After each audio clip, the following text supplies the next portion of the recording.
Hi there, welcome to the Dylan Rounds case. Today we're going to be doing a map analysis to try and figure out what happened with the mystery of the Jubilee truck sighting on the day Dylan Rounds was murdered. Does it have any link or appliance to the burial site where Dylan Rounds was actually buried at?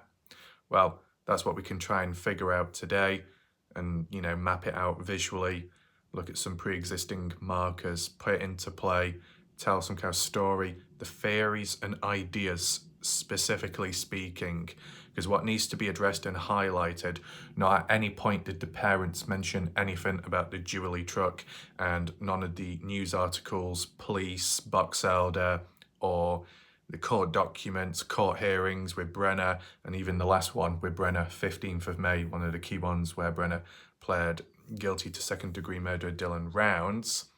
Not at any point in those moments was it ever publicly talked about or officially stated about a Jubilee truck being responsible or the sighting of it on the day. Could you say, well, that means that it never happened? Well, this is still based off from what witnesses have said themselves. Now, you don't see it everywhere where it's mentioned about Dylan Friday night using the tractor and campers. People hiking out near Little Pigeon Mountains reporting seeing it happen, and it turned out it was Dylan Rounds. You don't hear too much about that, do you? But it did supposedly happen, and they did reach out to Candice Cooley about it, and it ties in line with Dylan Rounds and getting on with the seeding. And it was also kind of confirmed earlier on in the day, I believe, when Dylan Rounds said to Kurt Wadsworth or Taylor about him getting on with stuff later on, so with the seeding. So there's a bit of consistency there, but it's not been mentioned that often publicly or by news groups. But I don't mean to say that it's fake. There are consistency within it, let's put it that way. But with the Jubilee truck, that's an exception because it's just not been talked about ever by other people. It was never brought up in Q&As with Candice Cooley. No one ever responded back to it, and there's not been any more updates. I'm just addressing this now so you know exactly where we are with that situation within the Dylan Rounds case. And you could say as time's gone on, it has drifted away in terms of relevancy because it's not been reinforced. Could it have been debunked? Was it a load of rubbish? Well, it all comes back to two individuals, witnesses, Walter Michelle, who have not come forward since, who have not said anything since, who have not added anything on since, no updates provided, and no updates from anyone within the community. Would there be any updates though? Maybe not, because if you saw a truck leaving the Grainshed property at a certain time after Dylan's death, unknown to you at the time, unless you got the registration license plate and followed it up from there, maybe that could have worked, but there's no report of that, whether it had a license plate or not. Maybe it didn't. And if you just saw it pass by quick, you didn't think much of it at the time, well, then you're probably not going to remember the same way. You might briefly remember the colour of the truck, and that's about it. As for the driver, that was unknown of at the time. The motive for why a truck was supposedly there at the Grainshed property on that day, unknown. How long did it spend there? Unknown. Walter Michelle were at Sun Tunnels, which is just south down the straight road of the Grainshed property. And they said that they saw it leaving after 3 p.m. They didn't say which way it turned, left or right. That's why today we're just going to put it into perspective. It was coming down towards Sun Tunnels. So could that link to the route or direction of Dylan's burial site? That's what I want to put into perspective today and show you the location once again, the route, the roads, the dirt roads to the spot and how it connects together, and if it even does. If we knew at least which way the truck turned, that would have obviously helped and reinforced it a bit more, but we don't have that info. If anyone can reach out or has valid information or additional updates, feel free to provide it. The only thing that I can add on is that Weezer, one individual local, did reach out to Candice Cooley regarding the event, and it was brushed off early on. It was reported into the LE police, as possible evidence, a witness report. That was brushed off and ignored. So for it to be ignored, to them it's not of high importance. But anyone that was on site on the day of Dylan's death could be considered a witness, a person of interest, or someone that played a role. but we've not heard any updates since. Where could that vehicle, that Jubilee truck, be now, and who was behind the driver's seat of it? Would it have been Brenner? I don't know, probably not, because it was 3:51 p.m. when Brenner was near to the pond. But to be fair, if it's 3 p.m. just after that, when the truck was leaving the grain shed property, is it possible? It's trying to remember at what time did Brenner leave the grain shed property himself. Was it 1:30 or 2:30 p.m? And then it gave him so much time to make it down to Don Hatley's place for the barbecue. If Brenner did leave a bit earlier, obviously before 3 p.m, well then very likely Brenner couldn't have been in two places at once. But whoever that was in that truck, were they assisting with Brenner? These are the questions what we've got to ask. I've asked him before, I'll ask him again, because there's the only way you'll get answers or something out of it. Now, yeah, maybe this has no link to the Dylan Rounds case. You could argue and say that maybe this truck was just simply doing a delivery. No one there to answer, so it just turned back. Who knows? But Walter Michel didn't mention anything about seeing the truck visit the property, only leaving. So how long was that truck therefore on site then? Was it there long enough for Brenner to meet up with the truck driver, the Jubilee truck, and discuss something, plans, concepts? I don't know. Like, if you wanted to put the argument across and say Brenner didn't bury Dylan Rounds, if you wanted to put that argument across, but Brenner ordered someone to bury Dylan Rounds in a particular spot, or Brenner just ordered someone to bury Dylan in a particular spot without actually saying exactly where, and then the person did it themselves, then reported back and then told Brenner, this is where I've done it, then that's how Brenner would know.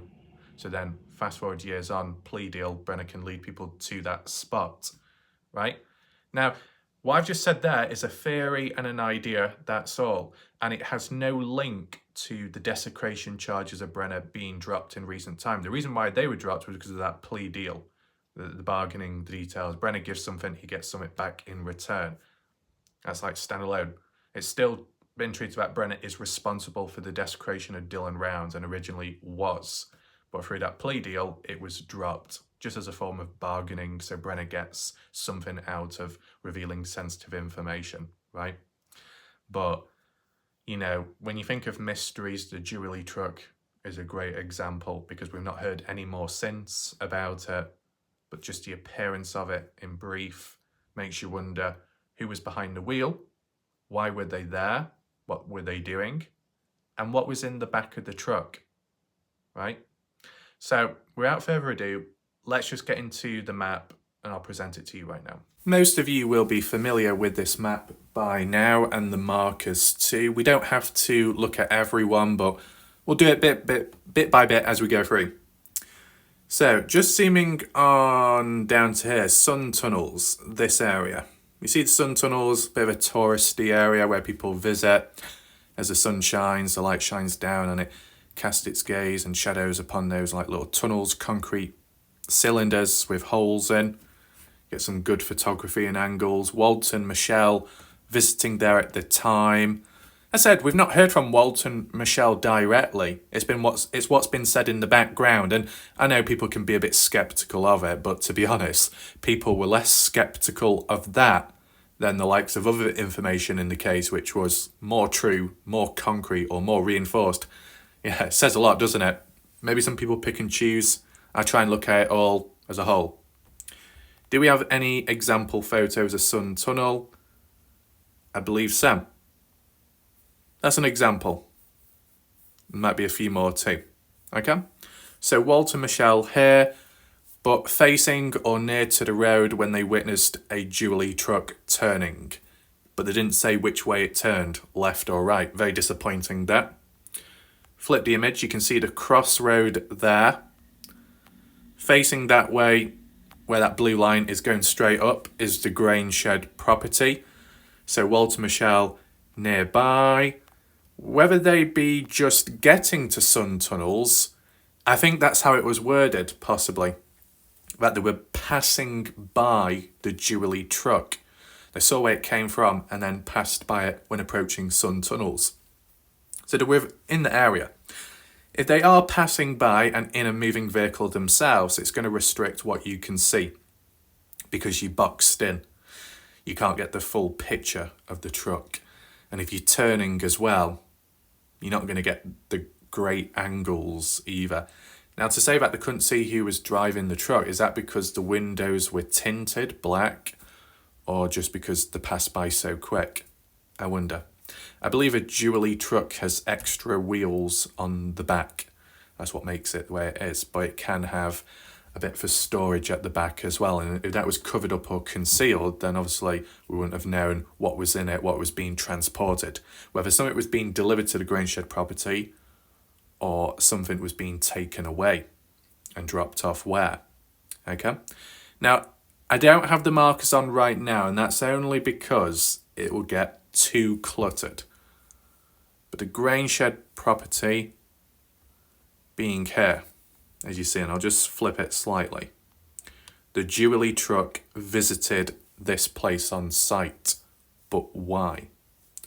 Now, I said we don't know the time, how long it spent here. Walt and Michelle mentioned nothing about seeing it arrive. Is there a very small chance that the Jubilee truck was a friend of Brenner, a friend of Dylan, another ranch worker, a farmer? I wonder. And on top of that, because there was no mention of seeing the Jubilee truck enter, just coming from the Grangeshed property, coming from the road, is there a chance that the Jubilee truck drove up to the gate, realised it was locked, possibly, then turned back around and headed down to Sun Tunnels, and that's when Walt and Michelle saw the truck and just assumed that it was already on site at the Grangeshed and it was coming back and leaving? You get what I'm saying? Because he only told half of a story. And you might think, God, how it's being worded now, it sounds really poor. But it's because I'm being realistic. And we've not had any more updates. You could argue and say, we've not had any more updates because it's just not important in the case. Well, why can't we at least debunk it once and for all? How difficult is it really? And to be honest, when it came to the dysfunctional, poor communication when it came to Don Hatley's place, really, anything's possible. Exactly. Nevertheless, just after 3 p.m, okay, going into the afternoon, just after 3 p.m. when Walt and Michelle saw the Jubilee truck leaving, going down the road, assuming that it was on the Grangeshed property. Crossroads here, just on the left, Sun Tunnels, Walt and Michelle just nearby. What way did the truck turn? They said it turned, so it's either left or right. Going left would be heading east. What's in that direction?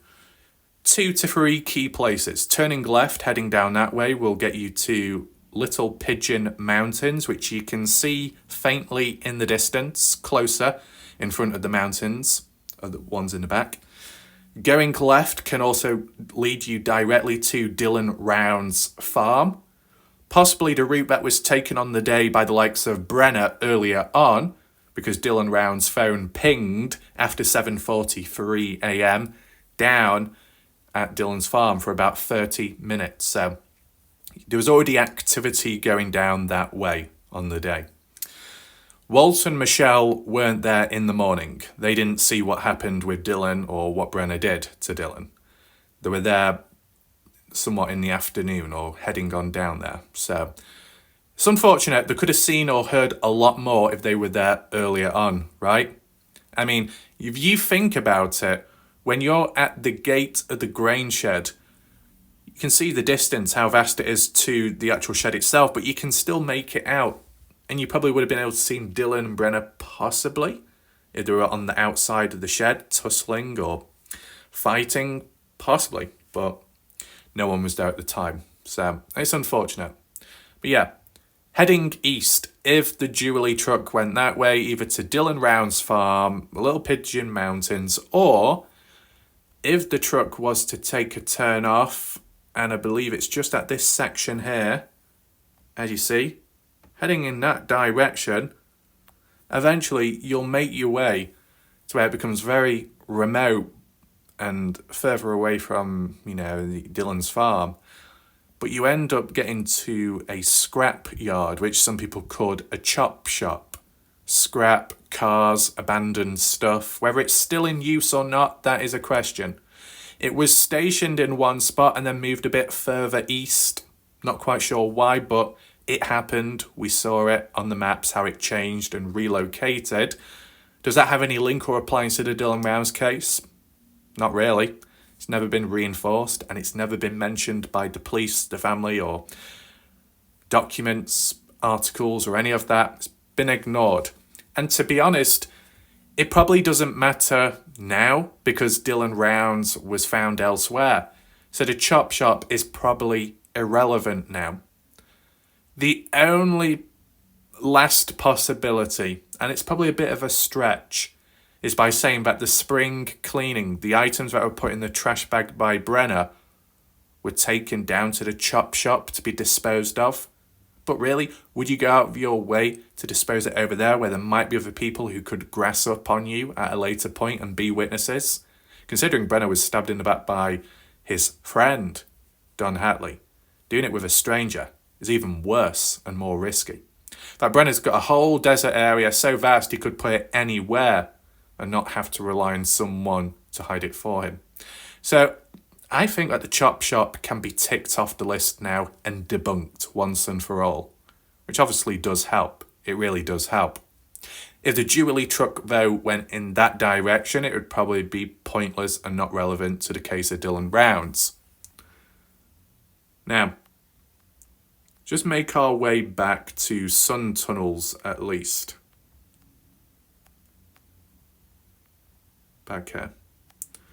The only other way the truck could have turned would be right. And that would be going west, as if you were going towards Bald Eagle Mountains, going towards the border crossing, getting onto Montello, Nevada. Because if you follow that road, I believe you get to Pilot Mountain Road, which then links on, if you turn right, to Tacoma Road, which goes through to Montello, Nevada. So you can see how things work out there. So there's two different routes. Going left, probably less relevant to the Dylan Rounds case. Going right, somewhat relevant to the case, possibly, only because that would be in the direction as if you used to go to the burial site. Not the ideal route, because it takes a bit longer, but just as a possibility, okay? There's still contesting with, is there a possibility that Brenner on the way to Don Hatley's, besides disposing of Dylan's phone at Lucin Pond, before that did Brenner dispose of Dylan Rounds on the journey down? Makes you think. So, with that being said, little introduction there.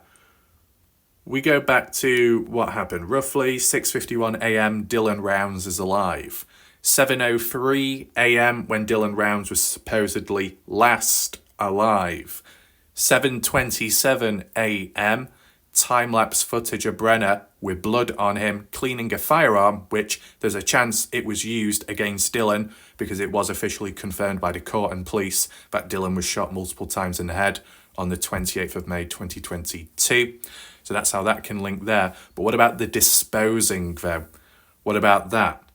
Well, one thing we know for sure is around 3:51 p.m. on the 28th, Dylan Rounds' phone last pinged in the area. And in the area, this is where it was found, dumped in Lucin Pond. And it is on the way down to Don Hatley's. Where's Don Hatley's? Across the railroad in that direction, which is kind of northwest, right? And highlighted in blue, the blue line, is the dirt road you can take to get there. Now, Candice Cooley mentioned how you can go on the back road, and that's what's highlighted in blue, the back road, if that gate was used. There is another gate, though, and it's highlighted in yellow, Tacoma Road, up to a point, turning off left from Pilot Mountain Road just there to head on down here, which goes to the Grainshed property. The blue line goes to the Grainshed property and it reaches a gate. This yellow dirt road goes to the Grainshed property and reaches another gate. And I guess you would call this the west or the east gate, depending which direction you're facing in. So that gate over there, if you was approaching it like Dillon Rounds, that would be described as the north gate. If you were leaving the Grainshed property and heading to that gate, you'd call it the south gate because you're facing downwards. With the gate here, approaching it would be called the east gate, but if you were leaving the Grainshed property and facing this way, you'd call it the west gate. I don't know if people agree with that, but in terms of directions and the compass, that's true, right? Just in case people got confused with time. What you see highlighted in red there is like the perimeter of the Grainshed property, the fence line. So everything on this side is part of the Grainshed property, I believe, and the parcels of land, but past it, well, it's not a part of it. This fence line on this side is like private property, I believe, or at least it has become now, or it's at least become more strict nowadays because a new owner has taken over the Grainshed property and supposedly surveillance was put up. That's what Candice Killy said in an older interview, if any of you remember. Is there a reason, though, why this particular area was chosen? That's the thing, right? Whether it links to the Jubilee truck or not, was there a particular reason why this area, highlighted in red where the star is, on the other side of the Grainshed property, on the other side of the fence line? Is it because this spot just so happened to be directly near to a dirt road where the gate is to get onto the Grainshed property?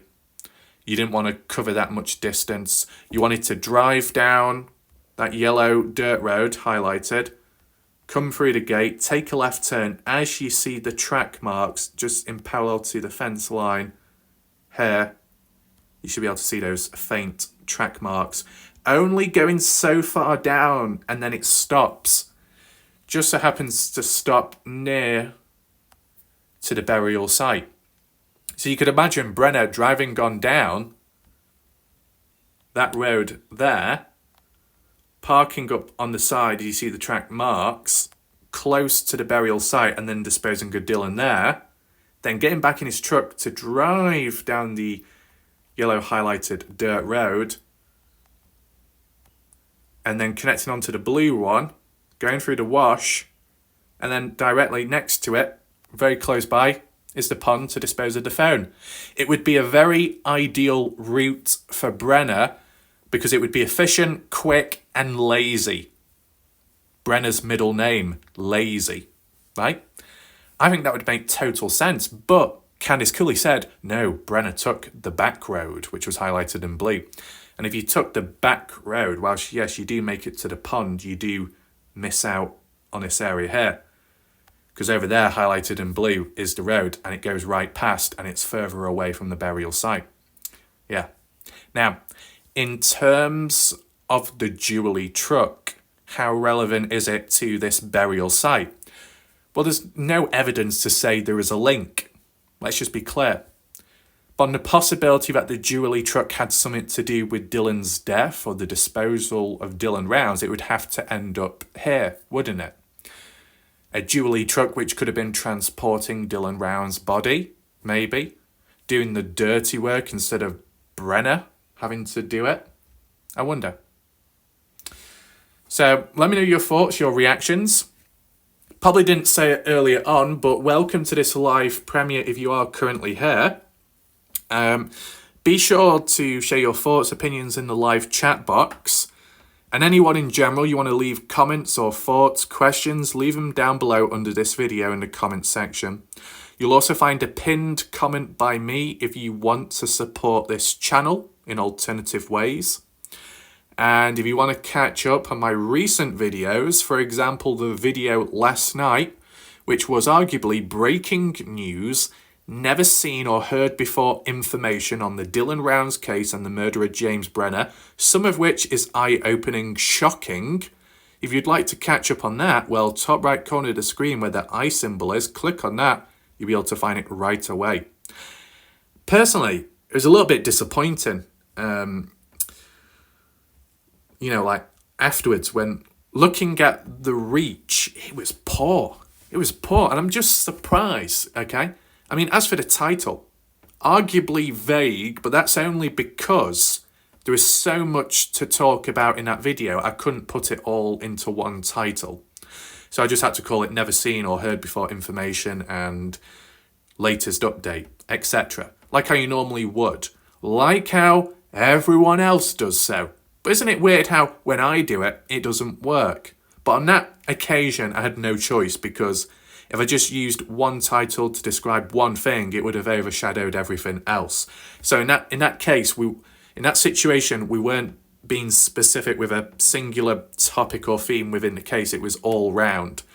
So there was an exception there. But I'm just finding it hard to believe how humans lack so much hunger when other times they bark and bite, but then when the time comes, they don't show up. And I'm not talking about regular viewers. I'm talking about strangers, people I've never seen or heard before, but may have been present in the past, right? And even just outsiders in general.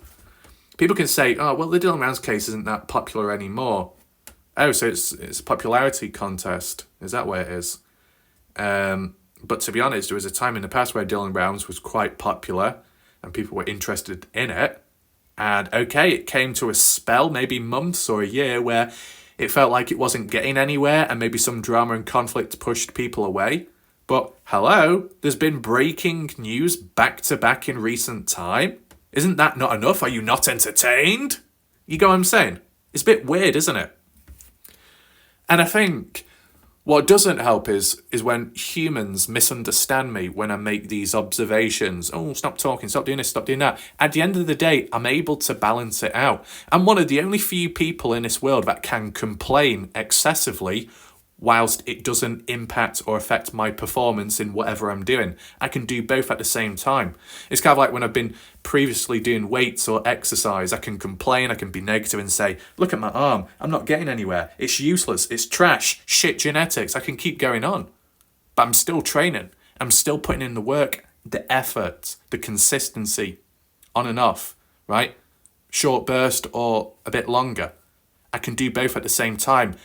And although the contrast between one another, right? One's positive, one's negative, they don't clash.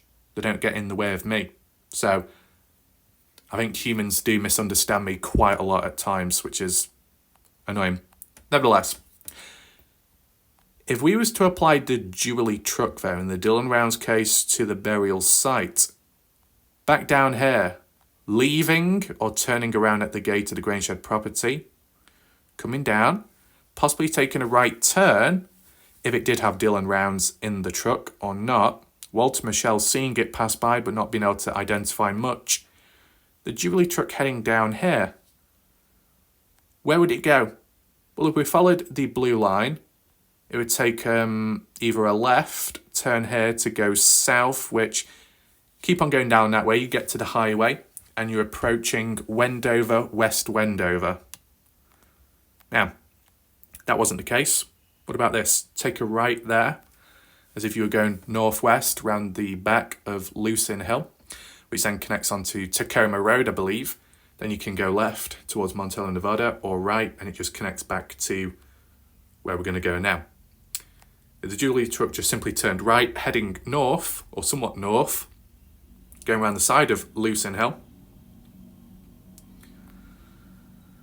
connecting onto this road here, to then either take a left to go down to Montello, Nevada, or going straight on past the pond and wherever else, but I don't think that would be the case. The only other interesting spot would be is if before it reached the pond, it took a turn here, like I said earlier on, which makes its way back down to the Grainshed property and the other gate, and getting here to then bury here. But why would you cover that, like that distance, almost like a radius in a way?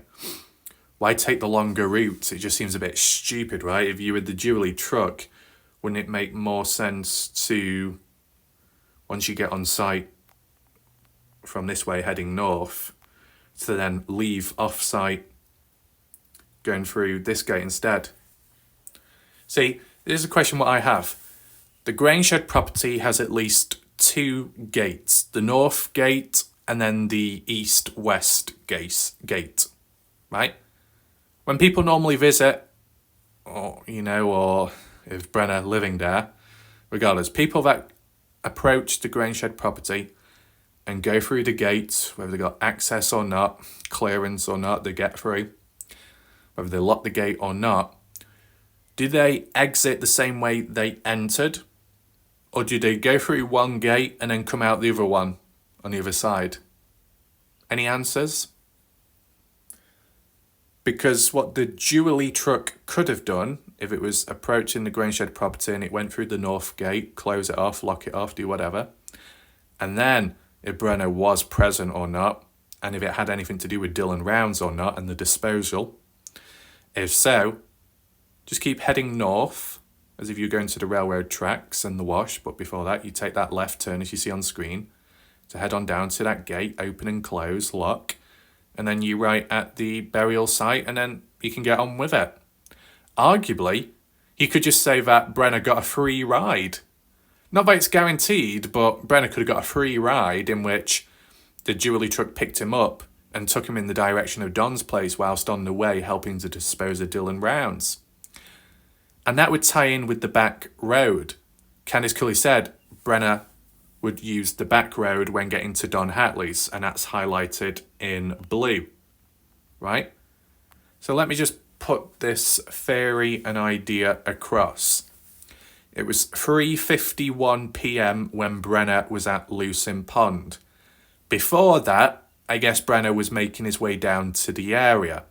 How long did he have from just about leaving the Grangeshed property to getting to Lucin Pond? How much time did that take? I'm not quite sure. Does anyone know? It was a fair bit of time in between, a gap. Brenner could have well have had assistance in some way. But this is the key thing to acknowledge. If Brenner left his trailer before 3 p.m, then he wouldn't have been picked up by the Jubilee truck, okay? Because the Jubilee truck was leaving just after 3 p.m. And if Brenner left before that, well, there's a chance that Brenner didn't see that Jubilee truck. And if that's the case, then there's a chance that Jubilee truck may have realised no one was at home, in a way of speaking, so then just turned about. But if we put aside the timings and we just do it in a rough way, is it possible that Brenner left the trailer of his at 3 p.m. or just after, giving him, an hour or so, nearly an hour to get from here all the way down to the pond? Why would it take that long? Why would it take nearly an hour to get from the Grangeshed property to the pond? Doesn't quite make sense, does it? When you add in as a counterpoint, though, which does eliminate the link with Brenner and the Jubilee truck, I think 2:30 or 1:30, 1:30 or 2:30. The reason why I mention those times is because one is incorrect. It must be 2:30 then, or 2:31. I can't remember. Were people saying that 2:31 was, at the time, Montello, Nevada time, Mountain or something? Or that Lucin, Utah Mountain time translated from 2:31 p.m. Montello, Nevada time into 3:51 p.m. Montello, Nevada time? I think that would make more sense. 3:51 p.m. Utah time would be 2:31 Montello, Nevada time. Correct me if I'm wrong, but I think that's how it was worded. So then we eliminate that time. The only other time I remember hearing was something like 1:30 p.m. And I believe that was said by Justin Rounds in a previous interview in the past, where he was talking about Brenner leaving the Grainshed property and on the move. And that's what begun the movement of Dylan Rounds' phone, because Brenner was in possession of it still, taking his way down to Lucerne Pond to dispose of it. But this is the thing. If it was 1:30 p.m, Brenner would have been long gone by then once the Jubilee truck arrived, right? The Jubilee truck leaving at 3 p.m. Unfortunately, we don't know at what time it arrived, whether it arrived once Brenner already left or when Brenner was still on site at the time. That's unfortunate, isn't it? But if Brenner left the Grainshed property at around 1:30 p.m, and at 3:51 p.m, Dylan phones pinged at the pond, what the hell was Brenner doing in that space of time? Because it doesn't take 1 to 2 hours or whatever to get from the Grainshed property all the way down to the pond. I believe the distance, we'll just check the distance, okay? We know the distance from the Grainshed property to Dylan's farm is what? 5 miles? And if you used to do that via vehicle, it could take maybe 5 or 10 minutes. Not long at all, of course. Do that there. Which way would I want to use the marker then? If we did it like this, roughly, it's like one mile, right? If you used to actually follow the road, 1 mile from the Grainshed to the burial site. It's not going to take an hour or 2 to get from the Grainshed property to the burial site, is it? Now, what about to the pond? Roughly, it's like that. 2.8 miles or so. It's not going to take hours for Brenner to get from the Grainshed property to the pond, right? What about if he was walking and walking really slow? Very small chance, maybe, but Brenner's lazy. Disposing of Dylan Rounds was lazy. So what makes you think Brenner would have walked to Don Hatley's? Not a chance. Brenner used a vehicle in some way or another. His own vehicle, Dylan's vehicle, or by some strange means the Jubilee truck, but that wouldn't make sense because the Jubilee truck left just after 3 p.m. and Brenner supposedly left the property at around 1:30 p.m, as Justin Rounds said in the past. It doesn't quite correlate, so maybe you can debunk the Jubilee truck there. If there are any timestamps which did get muddled up, feel free to add them in down below. Sometimes it is difficult to remember it all, but, you know, it's just about trying to put into mind when talking about this concept here. The only reason why it would take Brenner and why Brenner would leave the property early, by the time he made it to Don's place later on in the afternoon at least, and even by the final phone ping of Dylan Rounds at the pond where it pinged nearby, the only reason why Brenner would leave early is because he's got things to do on the way, right? It just so happens before you get to the pond, you got the burial site. The burial site being 1 mile away from the pond. So get to point A to point B to point C to point D. Grainshed property is point A. Make sure I'm facing the correct way. Point A, Grainshed property. Point B could well be the burial site here. Point C, same direction, Lucerne Pond, where the phone was disposed of likely on the same day. Then point D would be following the blue line across the railroad tracks to Don Hatley's place of living, as you see here. All that could be done within the day because it just so happens to go in the same direction as where Brenner was intending on going to Don's for the barbecue. So it's convenient for Brenner, and there are roads which lead to these key places of interest, so it is convenient for him. But if Brenner did take the back roads, it would mean going away from the burial site, which wouldn't quite link in with what I'm trying to say here. Though, as a possible counterpoint, if Brenner headed down this way where the gate is, and then took a turn here before getting to Sun Tunnels, approaching or in parallel to the Bra Shed, taking a turn off because it just so happens there is a dirt road, very faint, just there, centered the screen, which leads up to the fence line. And if Brenner decided to, taking a left here and driving alongside in parallel to the fence line, working your way down would lead you to the burial site you see on the left where that little hill is, but lower down. Though I can't see any track marks on screen, only at the start near the gate there, and only at the start of where that Bra Shed is, what we passed earlier. I don't see a continuous track line which goes in parallel to the fence line, so maybe it didn't happen. Or possibly the track marks, because it was some years ago, have worn away ever since. Right?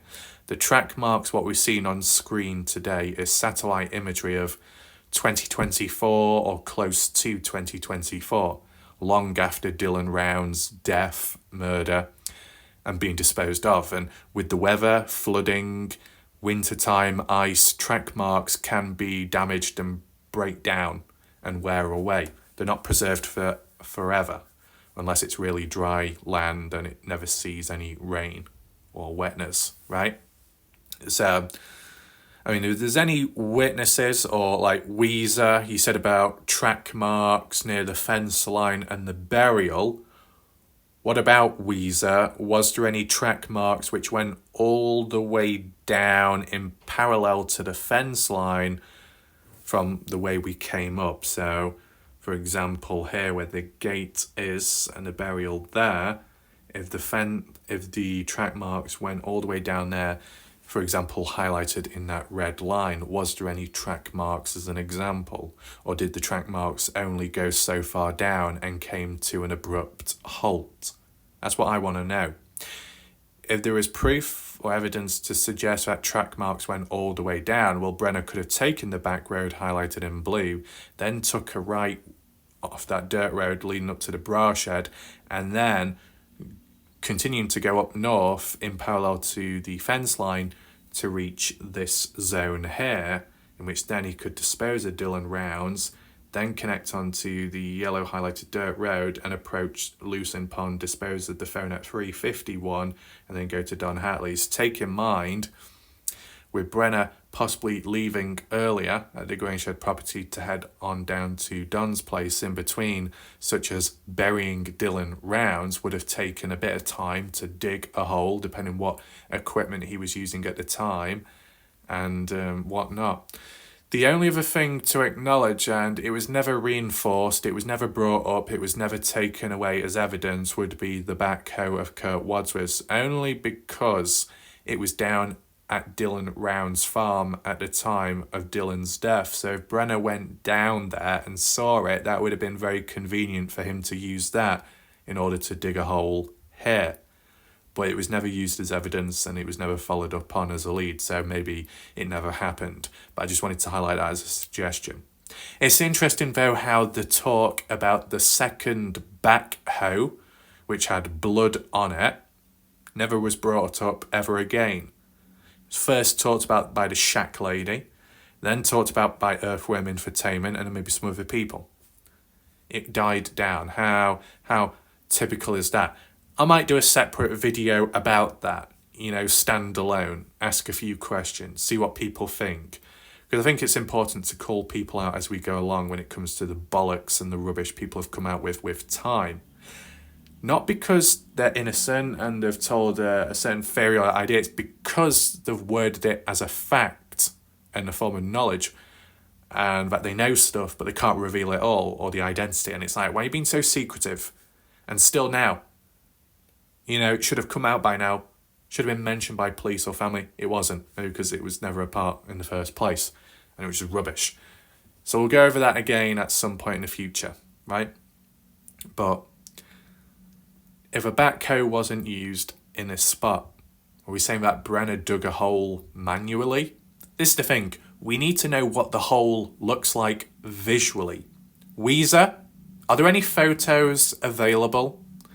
I wonder if there's any photos available.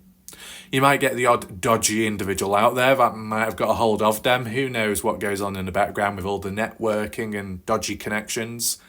But if we were able to get a hold of photos of the burial site, not for negative or dark reasons, just to see what the hole looks like, how deep is it truly? Measurements can be given, but to see it visually puts it into a whole new light. Does the hole actually look shallow? Is it wide? Does it look like a half-hearted attempt, right? To get an idea of that, to get a photo of the burial site long after Dylan Round's been recovered, of course, for the right reasons. To then put into perspective as, well, this hole looks like machinery was used because it's perfectly dug out. Or, no, this looks really poor, a poor job done, pretty shallow, could have been easily done by hand and shovel. As example. Now, we know that the drone, full spectral, for soil disturbance, failed to pick up on this area, and the dogs, but were they used in this area? We don't really know. Hand-in-hand searches of people doing grid searches, did it follow over this way? I don't think so.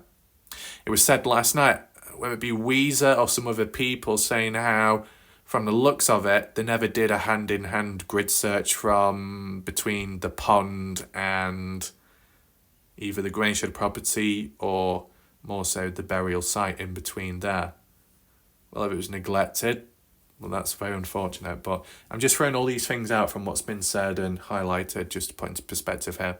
I know we're drifting away from the Jubilee truck, but maybe that's relevant to the actual outcome of it, how it's like fading out of relevance just because we've not heard any updates, and when you do try and link it to this event, it's harder to believe, right?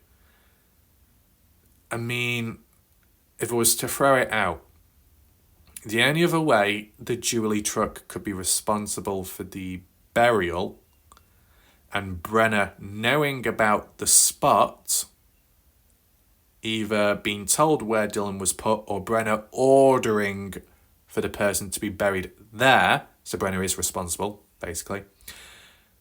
The only way it would be explained that, on top of Brenner going in the direction of the yellow line, or no, more so the blue line, and not passing Dylan's burial, but heading straight to the pond area, fast tracking his way, while someone else had it underhand for the disposing of Dylan.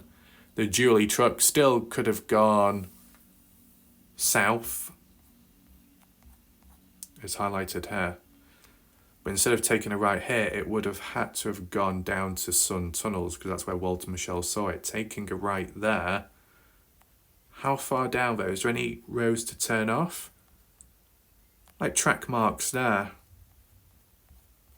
But really, it's irrelevant because they're both going the same direction. Getting to this little crossroad here. Taking a right. I think this might be Pilot Mountain Road. Could be wrong. Approaching Lucerne Hill, where it's highlighted in blue. And then either taking a right here to then take a left here and to head down to the fence line. And if not that, continuing on down this way, Pilot Mountain Road, then taking a right turn here to get to the fence line and the other gate to then park up and then bury Dylan there. But why would you take a longer route? Wouldn't make much sense.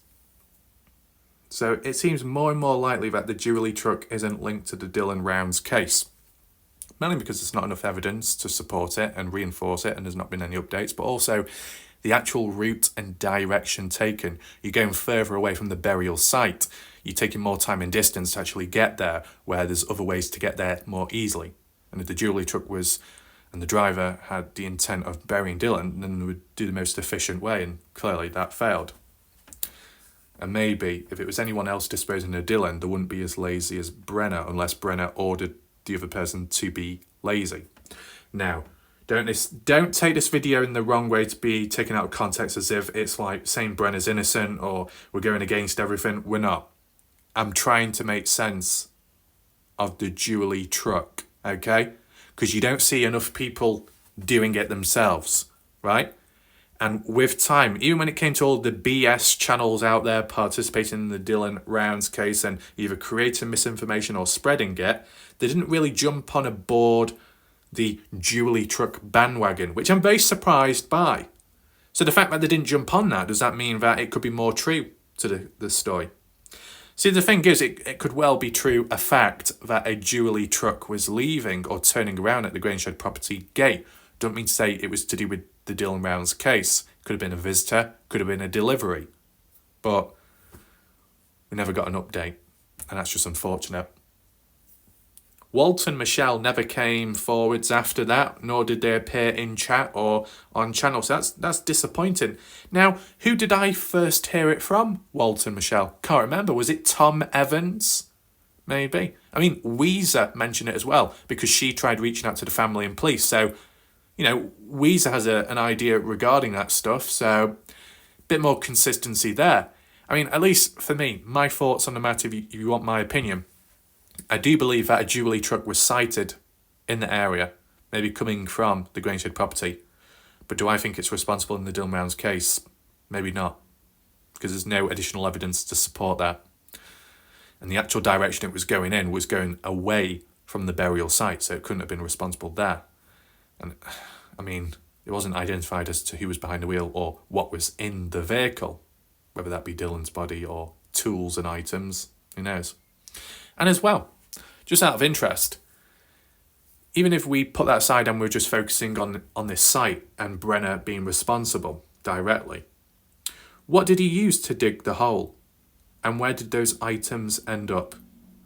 I said, I will do an analysis of the burial site with photos if they ever do become available, if the right people reach out for the right reasons in an appropriate way. I'll do an analysis to try and visualize what does it look like and what could have been used to create it, and then where did those things end up besides Dylan's body.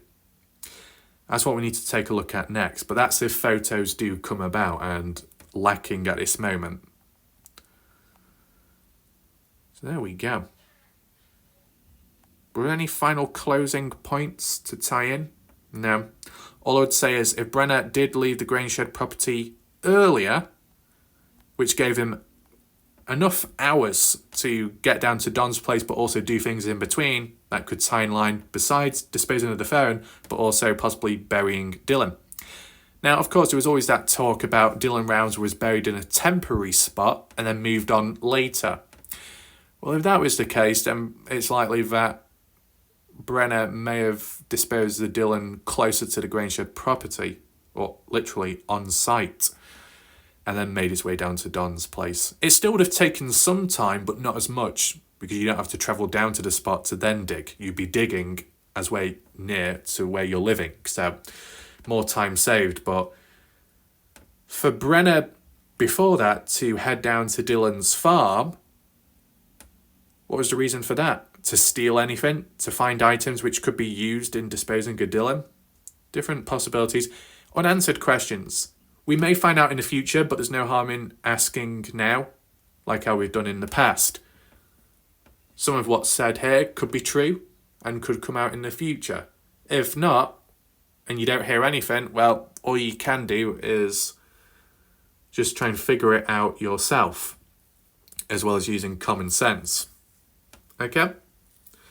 That's my thoughts there. On the basis that Brenner left the Grangeshed property a bit earlier with a lot of time to spare, that could have tied in line with the disposing of Dylan Rounds, whether that be near to the gate, the final spot, or a temporary spot.